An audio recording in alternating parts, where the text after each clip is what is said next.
We have a treat in store next. We're getting towards the end of the program. We've got one more fireside chat, and then we've got some concluding reflection remarks from BPC's president and CEO. I just want to, again, thank everyone for being here. It's been such a great conversation. I'm just amazed at the crowd, at the interest in this topic, and the momentum we've seen from the last several years up until now. We've heard from, two members of Congress that have introduced a bill in the House. We've heard from two senators that have each introduced legislation, one Republican, one Democrat, in the Senate. But we have yet to hear from any senators who have actually passed a bill that's gotten a vote. And this next pair introduced the Prove It Act in the Senate and passed it through committee, not yet through the Senate floor, but through committee with a strong bipartisan vote of 14-5. I just want to say that these two members have been really strong bipartisan leaders, thought leaders. We work with them a lot at BPC. Senator Coons' team historically has been a bit of a pipeline to BPC. We've had 3, I think, AAAS fellows who were once Coons staffers that have come to the energy team. 4 actually, 4 Coons staffers over the course of a decade. And Senator Cramer's team has been just really a joy to work with. It's really interesting to see just like the pairing of, previously we saw Rhode Island and Louisiana, now we're seeing North Dakota and Delaware. And now that I've filibustered long enough and they're actually here, I would love to introduce Senators Chris Coons and Kevin Cramer, moderated by Sasha Mackler, who's the Executive Director of the Energy Program at BPC. All right, I'm back. You thought you were done with me, but I'm here to help bring it home. We've had a great program today, and we are the cleanup crew. We're the last conversation here before we wrap and have the reception. And we've heard a lot today. We've had a really packed panel. We've heard a lot about climate and trade. We've heard a lot about the rationale, some of the things that have been happening in the administration, some of the things that are happening here on Capitol Hill. And would love to kind of now turn to how you two are thinking about this, which I think is a real privilege. You're leaders in your caucuses. I've been thinking about these issues for quite some time, and I think you'll find here that the audience is quite expert on these issues themselves, and I'm hoping we'll have a little bit of a dialogue here. We'll save some time at the end for questions. We'll get them to pop up on our screen. So for those of you in the audience, please remember you can scan in the code and put your questions into the mix, and we'll try to fold them in to our conversation. So thanks again for taking a little time with us. I'm going to start with Senator Cramer. You're from North Dakota, which is energy state, oil and gas state in particular. Mm-hmm. And I think a lot of people here in the audience wouldn't naturally think of a linkage between an energy state, oil and gas state, and this intersection with climate and trade policy. Can you help us make that connection? Sure. Well, thank you for the opportunity. It's always great to be with my friend Chris Coons, who's in the middle right where he belongs. I have to be right up front, tell you though, in all honesty, I would probably do some things I wouldn't normally do if Chris asked me to. Mm-hmm. And I think that's, well, don't get carried away. I do have limits, but really you guys, the relationships still matter in this town and in this institution, and particularly the United States Senate, and I'm honored to be a friend of Chris Coons. But how do we draw the link? I think the link, while you're right, on the surface, at the shallow end, it looks odd, but you don't have to drill down very deep, if you excuse the expression, to see an obvious connection. I believe, in fact, one of the sayings around North Dakota is, a Bakken barrel is the cleanest barrel of oil. Mm-hmm. If we believe that we're so exceptional that we can claim that, and I believe it's true, but if you've never seen a vial of Bakken crude, it's darn near looks drinkable.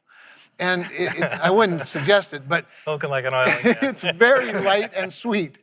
And so what does that mean? What that means is because of the incredible high standards, environmental standards of doing production, because of the high standards of shipping it, all of those things, I believe we do have the cleanest barrel of oil. If we believe in that exceptionalism, we shouldn't be afraid to prove that exceptionalism. And if we can prove that exceptionalism, and climate is a global challenge, we ought to be able to make the case that in a growing market, a growing global market for oil and gas and other forms of energy, and it is a growing market, we become the solution just by virtue of our own excellence. That doesn't mean we don't continue to strive to be better at it, but we ought to stop beating ourselves up and start taking advantage of the fact in the global marketplace that we're good at this. So I think empirical data helps us actually market the very product that that we see as sort of the antithesis of clean. That's great, thank you. So really good for the U.S. domestic economy, good for U.S. jobs, good for global emissions and the global environment. There's a lot to like here, right? Senator Coons, you've had a major focus not only on environment but on international relations in the work that you've been doing. China has come up time and again in the conversation today. Would love to hear your thoughts on how these geopolitics work out, thinking about China but also the rest of the world. How should we be thinking about the policies in international relations? Well, first, thank you. We really are the cleanup crew, as you said in introduction, Sasha, because the point of our legislation is to prove and demonstrate and celebrate low emissions products in the United States, energy products and industrial sector products. So we are trying to be the cleanup crew. I like that. And we have a bill on housing together. Yeah. We first started working together on that housing bill, and then I saw the H.R. McMaster and Kevin Cramer piece and said, wow, this is fascinating. He deserves the credit for the good idea. I'm just dragging on his lead on this. I had an interesting debate with a colleague hosted by the Bipartisan Policy Center. Okay. It was Senator Rubio of Florida. This was last year. And we got to the segment of our debate where we were talking about climate. And Marco sort of launched into the criticism that we would be restraining American industry unilaterally in order to achieve a global emissions reduction climate goal, and nothing that we would be doing here would reduce the skyrocketing emissions of China, Russia, and India. And I said, I agree with you. He looked at me. And I said, that's why we have to have a global solution that is market-based, that will reduce emissions and provide competitive market pressures globally on China and India and Russia to reduce their emissions. And in my view, an initial step is to achieve what you were just hearing about from my friend Senator Cramer, which is to be able to demonstrate to the world that we can produce energy and we can produce heavy industrial products more cleanly and more efficiently than our competitors. And then the second, you asked about the geopolitics. The EU has a CBAM. There is a carbon border adjustment mechanism. They're not studying it. They're not talking about it. They're not debating it. It's in place. It is coming. And it is going to be imposing tariffs on American exports to the EU, which is a major market. And the EU is frankly not that happy broadly about the massive subsidies we are providing through the Inflation Reduction Act. We both broadly agree that we need to reduce emissions and we need to deal with climate globally, but we've taken different directions. Theirs is more regulatory, ours is more incentive-based or private sector-based. We've got to find some way to harmonize these two. Speaking for me, my ultimate hope is that we are able to figure out a way that the countries that can produce heavy industrial products, so cement and glass and aluminum and steel, in the lowest emissions, most efficient, most sustainable ways, get a competitive market advantage globally against those that can't. And the more we can prove the point you were making about, I'm not sure I would say that Bakken is sweet. I'd be interested in your tasting notes on a barrel. Does it have a smooth and clean finish? Does it have a light and airy nose, slightly fruity? But all joking aside, globally, there is a commitment to reduce methane, right? Because natural gas methane is a highly influential climate warming gas, has great consequences. If our oil and gas industries figured out how to reduce methane emissions more than any other in the world, that's worth noting, celebrating, and competing on. But we don't currently have a mechanism to drive that. In my view, the Prove It Act, I think this is partly why it came out of the Energy and Natural Resources Committee in January by such a strong vote, at least get the data, at least be able to benchmark, and at least be able to make the case for American industry. And then we may have more of a leg up in our negotiations with the EU about their CBAM and its costs on us, and about how together we address the dirty products, the intensely dirty products of the steel and aluminum that Russia and China and India have been dumping into our markets for decades. When I've described this to folks like the steel workers or companies that produce heavy industrial products in the United States, they're thrilled. They'd like to have us be able to help them make their case domestically and globally. Yeah, no, there's you know, it's a very strong argument there. And as we think about, you know, not only international dimensions, but the political dimensions here in the U.S. with respect to, you know, the ways in which we might find a path forward for these ideas. Senator Cramer, you know, you have very solid conservative credentials. I'm a mean-spirited right-winger. We have watched. we have watched you you know, as a leading Republican on a variety of issues, and I think there's no one really that can that can argue with that.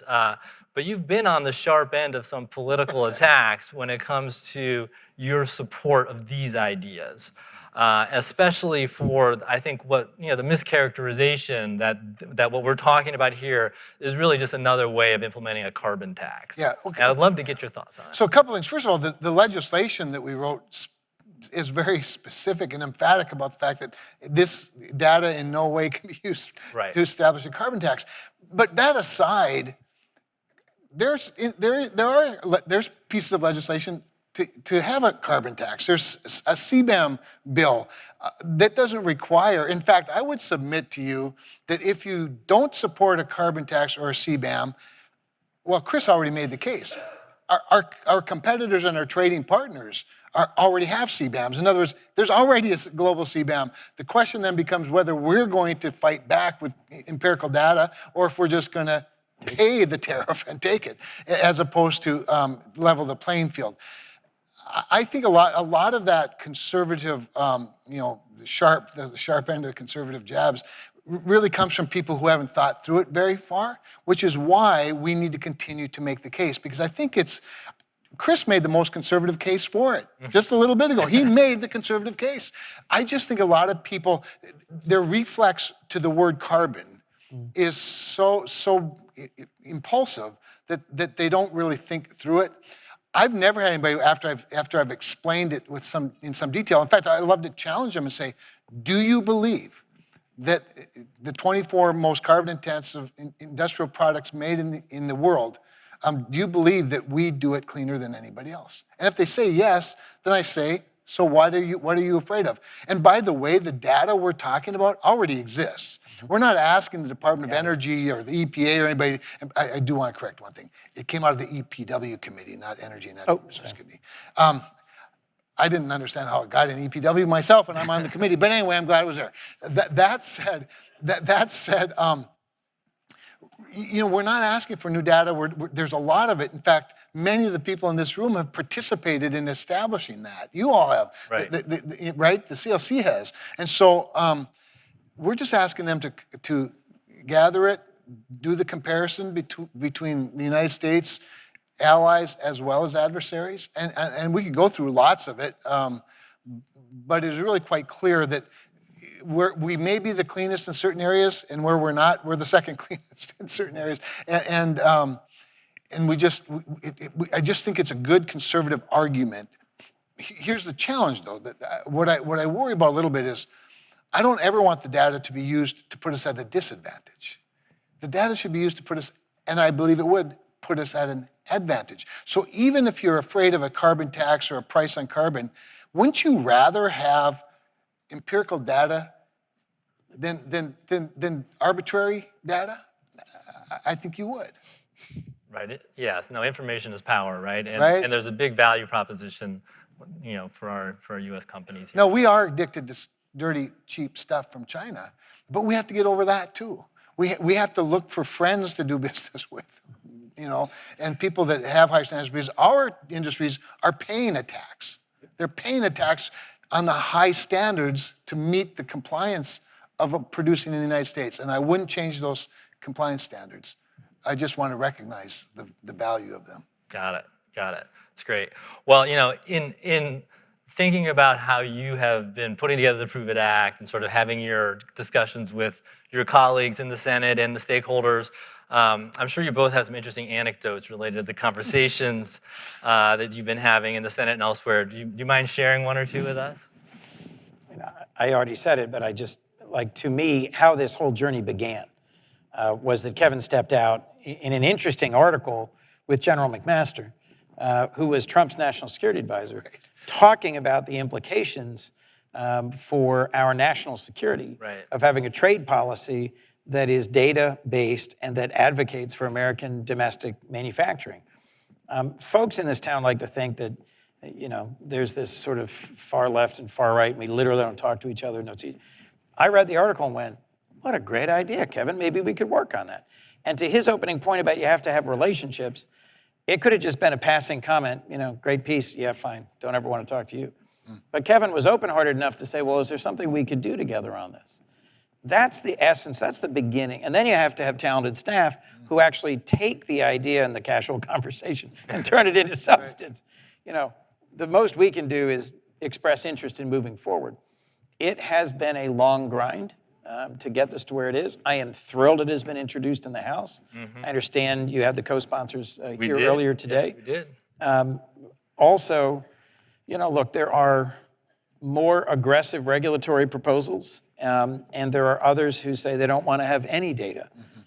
I think at the end of the day, in the conversations I've had, a bipartisan path is the only path that's going to work here. And having bipartisan commitments to know what's going on and to have reliable data strikes me as an important beginning. Some of you have heard my expression. I reject the notion that every transaction requires a loser. And unfortunately, this town's built on, it's not enough for me to win, you have to lose as well. And I think the beauty of the Prove It Act is that for free traders and or fair traders, Prove It has a real value. If the climate's your number one concern, it has real value. And the fact that it has value to people who care about emissions shouldn't prevent people who care about fair trade from being on board with it. And yet that is much of what we come up against. So you ask for an antidote. I mean, back in North Dakota, I do have some people that are pretty upset about it. I have some really strong supporters that are really pretty upset about it. But they do have a hard time arguing about it beyond, oh, this is the slippery slope argument. And to which I say to them, the illustration I've often used is, okay, so if you're driving down, if you're going south on 7th Street in Bismarck, which is a southbound one-way, and in your Corvette, and 3 semis are going north on that southbound one-way right at you, do you go, I'm right, damn it, and I'll show them? No, you're gonna get run over and you lose the fight, but you stuck by your principles. Chris said it well. We're living in a world that's demanding reduction of greenhouse gas emissions. You can agree with it, you can disagree with it, you can deny it, you can worship it. Doesn't matter. Everybody's somewhere in a spectrum. And there's a winning formula here for everybody if they just think through it. And if we can articulate it well enough to our friends and doubters. Well, that's great. I mean, that spirit of bipartisanship, we're really hearing it here, and obviously that rings a bell for us here at the BPC. So, Prove It Act passed out of committee 14-5, very bipartisan, which is, I think, nicely positioned now, right? But for what? What's coming next? Do you think? What's your anticipation for the fate of that bill? Chris is going to get it attached to NDAA. Okay. I don't. So let's face it. We're not exactly breaking records in legislating right now, and I don't anticipate we're going to do a lot of major legislating between now and November 5th. But I do think we are going to have a very active lame duck, and we'll see what shapes all of that. Having said that, Is this ready for to be attached to an appropriation or something? I don't know. I really don't. I mean, I do know this, that what appears impossible today can become possible like that. Right. And so we'll be open to all of those opportunities. But at the very least, if Chris and I have to get back together next year and start over at the beginning, we will have some momentum. Have fun doing it. And I will have fun doing it. And I think the EPW vote was significant in that there were some people who weren't convinced until the actual vote came forward. Mm-hmm. Sort of a forcing function. It was a little bit of a forcing function. I think there's another one of those ahead. I would say this, in the election we're looking at right now, we have on the one hand the current administration that cares deeply about this issue, but we have a Republican opponent who cares deeply about trade policy, right, and cares deeply about. Who rather likes tariffs, shall we say. So I actually do think we're in a moment where there's a winning opportunity to advance the legislation, if not by the end of this year, maybe sometime in the next session, right? Yeah. I've had several bills now, several different changes in administration that I've been working on really hard with a Republican friend, and we thought this administration might come in and a different administration came in. But we had built a bill that was enactable either way. Yeah. And that's what I like about this. Look, President Biden and the current leadership team in the administration has really focused on revitalizing American manufacturing and in reshoring and friendshoring. And I think this fits well with that agenda. They also are quite forceful on climate and advancing climate goals that I support and share. That isn't shared by his opponent, President Trump. But as Kevin just said, the move to protect American manufacturing and to disadvantage other countries dumping their dirty products into our country, that sounds as much, if not more, like Trump as it does like Biden. So, I mean, I think this is something that has legs, no matter what the outcome is in November. That's the kind of legislating that in the end succeeds. Aligning incentives, it doesn't happen a lot, right, but sometimes it's natural, and sometimes you get a little creative, and I think that's what we've done. Yeah, no, I mean, for the Prove It Act and then just for the issue in general, that's a theme that has come up throughout our conversations this afternoon, is just it really can probably proceed in either scenario, a second Trump administration or a second Can I Biden just tell you too, Chris's idea he talked about the housing, and I know we're not talking about housing, but the housing legislation, very similar. Similar in how it's been positioned. We'll talk about that next year. Yeah, okay, we're starting to get some questions rolling in here. How do we see the global arrangement on sustainable steel and aluminum fitting into the future global trade policy? Any thoughts on it? That's going to depend on who the president is. But look, I do think, I'll just dive into that for a moment. I think we need clarity about how trade and climate will work together. The Biden administration has a working group on how to use trade policy to advance climate goals. And the global sustainable steel and aluminum effort was really born out of an attempt to reconcile the IRA and the CBAM, and has had some success, but has not gone as far as I had hoped. There's also, frankly, critical minerals issues that we need to work through. In the broader geopolitical context, we have close partners and allies, and we increasingly have opponents, even enemies. And in a clean energy transition, knowing that we're able to produce steel and aluminum and have access to critical minerals and their processing, rooted in countries in North America or with whom we have trade agreements and security alignments. This is NATO week, after all. Yeah, I was thinking that. It's a good reminder. 32 heads of state are meeting here to celebrate 75 years of the most important security alliance in global history. And the first thing the Norwegians said the last time I went to visit Norway was, hey, by the way, we got every critical mineral you could want. And we want to work with you in partnership. So the global sustainable steel and aluminum partnership is, I think, going to eventually blend in some ways with our work to try and secure our supply chains of critical materials and minerals. Right. Senator Cramer? Well, growing up in the Fargo area, I'm very fond of the Norwegians. And my great-grandfather's farm in Norway is a beautiful place. But anyway, I've talked to the Norwegians as well about exactly what Chris is talking about. I actually think that the friend shoring of a lot of this supply chain, value chain, is still not is clearly understood as it needs to be. There's a lot more work to do. Chris does more than most people added up. But there are tremendous opportunities. And on Monday, I was over at the Canadian Embassy, being a founding co-chairman along with Angus King of the ACES committee, or ACES caucus, and visited with Justin Trudeau. Gave a little tough love on their NATO contribution, but talked a lot about Canada's another one of those countries pretty close to us. You know, I can see it from home, that is very mineral rich. Right. And could use some help, you know, from us in providing both a market and maybe some resources to mine them better, cleaner, all that. I just think there's a wealth of opportunity in Chris. There's a town in Ontario named Cobalt, Canada. There you go. They are sitting on some of the greatest mineral resources on Earth. So. A lot of opportunity there as well. So Sean has asked the question, what are the main objections you encounter from those opposing border carbon adjustments, and how do you deal with them? It's going to make all my cheap stuff cost more. That's the main objection. The main objection, it's not an irrelevant objection. I mean, there's no question that by allowing, you know, normalization with China, for example, and other countries that produce things cheaper, we've, you know, consumers have been advantaged, right, by cheaper stuff.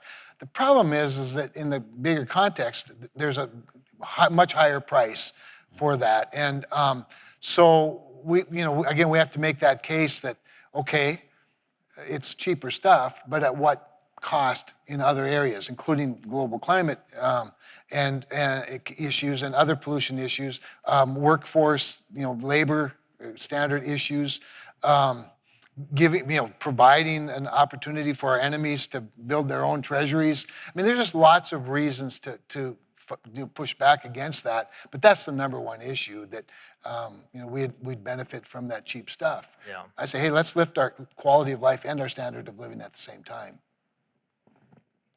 Couldn't agree more. Anything you want to add? In talking with folks about the bargain that we made decades ago, we have deindustrialized much of the heartland of the United States. We have accepted a country that has lower environmental standards, lower labor standards, lower governance standards. Look, the Uyghurs and their horrific mistreatment in Xinjiang, that's also the area from which much of the source materials for the solar cells that they dumped in our country. There were 3 solar cell manufacturers in Delaware 20 years ago, a big one in Newark, Delaware. They got wiped out by cheap imports. And when we ignore human rights and labor standards in other countries and say, oh, I just want a cheaper solar panel for my roof, we are not doing right by the values that inspired the creation of NATO, that inspired a whole generation of Americans to go and fight for freedom in other parts of the world. And bluntly, if we want to see that manufacturing back in this country, and if we want to stabilize the small towns all over our country that lost those good manufacturing jobs, we have to be willing to look hard at what that inequality is. We have financed the very rapid industrialization and the sophistication of the research and the technology of a country that is globally aggressively competing with us. Not just, you know, who can make more Christmas tree ornaments or who can make more cheap tires, but for access to global markets and resources and for leadership on the world stage. I think that's clearer today than it might have been in a discussion 10 years ago. And I think a lot of the American companies that charged into the Chinese market 30 years ago with no thought to what it might mean for the loss of our inventions and innovation or what might be the consequences. I mean, look, lifting 500 million Chinese out of poverty, encouraging their joining the world system was not an obviously bad idea when, you know, both President Bush and President Clinton really argued for it. Today, I think there's pretty strong bipartisan consensus that China is our toughest global competitor, and we should be willing to say to people, you need a better quality of living and a better standard of living, and investing in America is the better way to do it.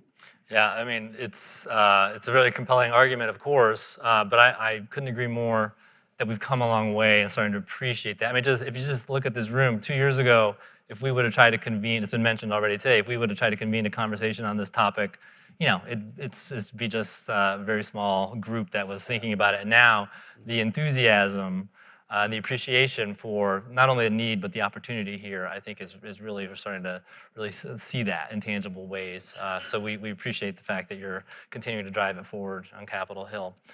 We can't obviously predict what happens in the election. Oh, I can. Okay. Well, would love to hear your We can pray about it. prognostications. A lot.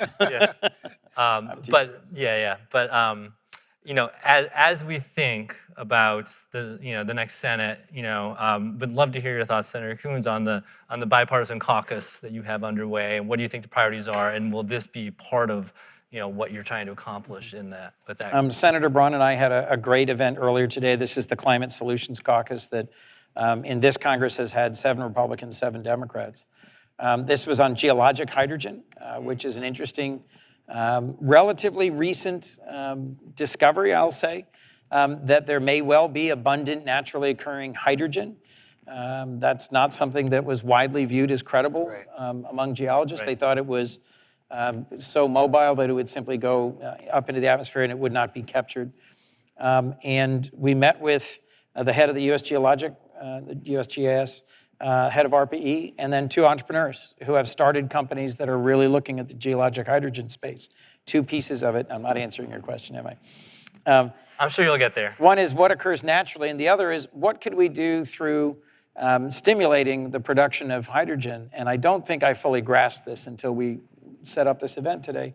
There are large places where there are existing geologic formations close to the surface where you do fracking, essentially, but you inject steam and you get clean hydrogen out with no hydrocarbons.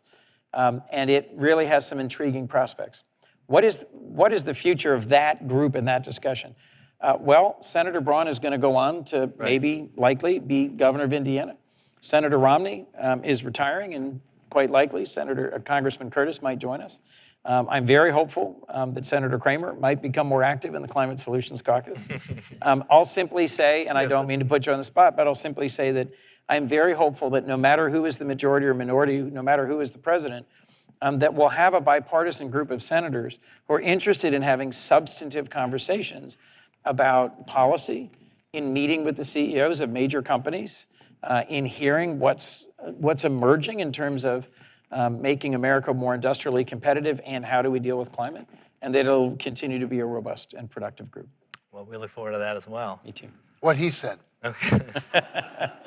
Well, look, we've gone a little bit over time. We appreciate your engagement here and your patience, and really all the leadership you've shown on these issues. Thank you for joining us today. Thank you for the opportunity. Thanks, Sasha.